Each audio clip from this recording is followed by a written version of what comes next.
Hey everyone, thanks for tuning back in to mattsteinwede.com. I was in the office today and I said to Longy, you know Longy, the one on the other part of the site, he's doing his dance, his Michael Jackson dance, going, woo! Well, I don't know what he's doing, he's moonwalking that. I can't do Michael Jackson as you can see. But that Longy, I said to him, mate, what video would you like to see on the site as an agent? What would you like to see? And he said, mate, I'd love to see one on negotiating. When, you know, a buyer stops here and an owner's here and, you know, how do you handle that? Great topic, so let's do that. Now this one is probably, we could talk about this for quite a while and all the functions around it and the mechanics of it. So what I might do is let's get a conversation going underneath if you'd like to see other bits, and I can do other videos as we roll along and, you know, and address those bits. So I think it's a really relevant topic because the marketplace at the moment, there's no really amazing prices. You know, some of them are not so good prices. Some of them are okay prices. But it is a bit of a common scenario where the buyer's there and the owner's there and sort of just stops. Let's start talking about that. When that happens, you've got to just stop. Just stop and think.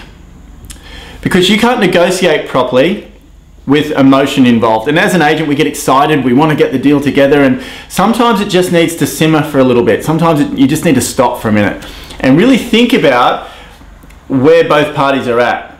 Not try and reactively just use some script or dialogue to get them to move. You've really got to get engaged with where each of them at and read it. It's exactly like a chess game. You've got to sort of read forward. Where is this at? Now this is the most important advice I can give you with negotiating on, that's Trevor, but with negotiating in this instance, or really any instance, you have to understand where each party's reference points are. Because if you don't understand what their reference points are, you can't physically give them the guidance that will resonate with them. This is what I mean. So let's just talk about the buyer. We'll put the owner aside for a minute. Let's just talk about the buyer.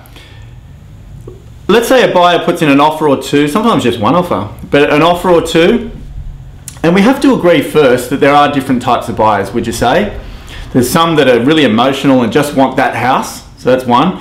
There's other buyers that are sort of value sensitive, they're researched, they've been looking around for quite a while and they really know their values, and they're probably more of a, not exactly a value as in low value, but they're probably limited by what's happening around them and what's sold, and they really use those values as their governing factor or governing force. And there's the bottom dwellers, so there's those people who just want a really cheap property and they'll just put an offer in, and if they get it, they get it, and they don't, they don't. So there's sort of the three levels of buyers, and that's important to know because I'm probably going to more talk about the middle one at the moment. The top one, they're a lot easier to handle.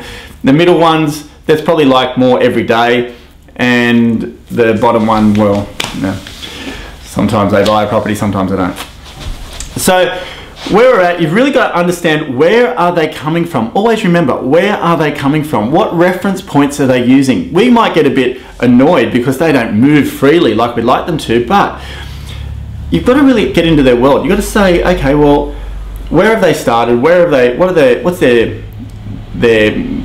information been? So they might have offered a figure, and then you've said no, thanks very much for the offer, blah blah blah. They might have offered another one, and they might have offered one or two more times, but then stopped. And it might be $50,000, $80,000, $100,000 away from where it needs to be. But there's a reason for this. People don't just stop for no reason.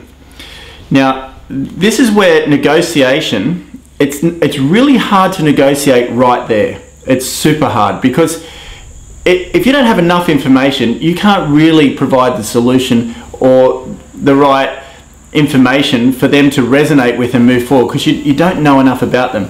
That's why when I meet people, I really gather as much information as I can when I meet them. All right? So I ask all the questions I physically can up here.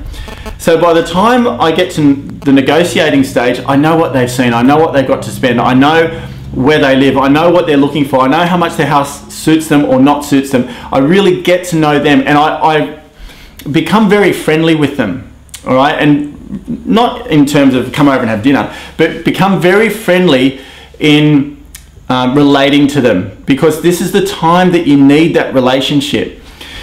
So let's get back to understanding their reference points. They might have stopped because they've seen a property sell or two properties sell that are of similar value, and they believe that this is how much that one's worth. They might have stopped because it's their spending capacity. And if you don't know that, they won't tell you at this point. They won't tell you, probably, if you don't have the right relationship with them, that's all we've got to spend. They might use other things and you're sort of going, why won't these people move? But that's a key one. The other one is that they might have friends advising them that that's how much that they should be paying for the house. Or they feel that they should be getting an okay buy in this market. There are probably 5 things that would relate to buying right now in the current market. So how do you deal with all those? I'd say one of the most common ones is people use reference points as values that they've seen elsewhere. And that's a question that you should be asking people. Is there a reason that you have stopped at this price? Or is there a reason that you're considering not paying more for the home?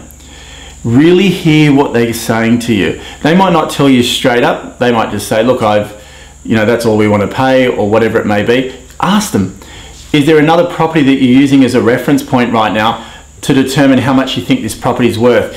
You keep asking similar questions, not relentlessly, but they might not tell you in the first lot of questions there. You might get a bit of information, but the next time, like the next day, for instance, you could have a conversation around where things are at, what they need to be doing to secure this home.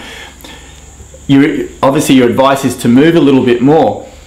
But as the dialogue becomes more resonant with them, they will open up more.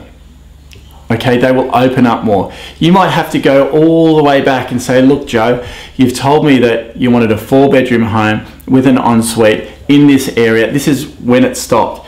In this area, so the kids can walk to school, so your wife, it's not far for her to drive to work, whatever it may be. You need to go over all of these anchor points of why they're buying the property.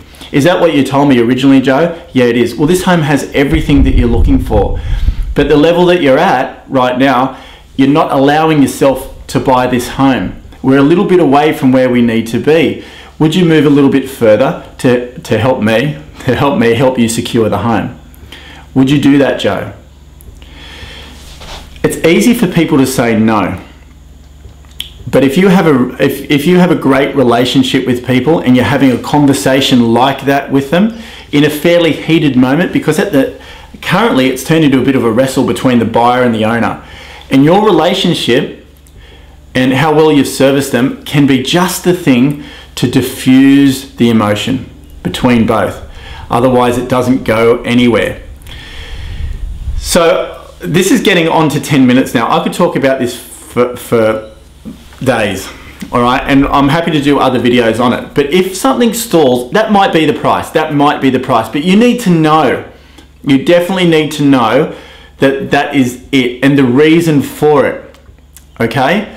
If you can diffuse the emotion a lot of the time between the owner and the buyer and it's being stalled through your relationship, quite often you can get it moved. You can get it to move just enough. And I can share with you how other ways to help you do that, whether it's through written dialogue or more verbal dialogue, whatever it may be. But always remember, your relationship is the thing that can diffuse this and at least get it to move that little bit further, and it could be just the thing to get the property together. So next time you meet a buyer, think forward and think what you're asking them here right now will pay dividends here. What you're doing with them in terms of service levels, taking care of them, being the best agent of choice, everything about it, everything about the process and helping them buy a property will pay huge dividends here. So let's just keep this video at that for now and just start working on those little things there and see if we can help you get more properties together over time. Longy, thanks for the idea on this video. Really appreciate it. Question of the day. Question of the day. I'm going to go interview John McManus on Wednesday. Yep, on Wednesday. Today's Monday afternoon. This will be on Tuesday morning. So I'm going to go interview John McManus. He was #1 in McGrath last year. If you had the opportunity to ask John some questions yourself, what would you like to ask him? Because I'll take some of these and I'll ask them for you. All right, thanks for tuning in. And as always, helping make this real estate world a much better place. See you on the next video.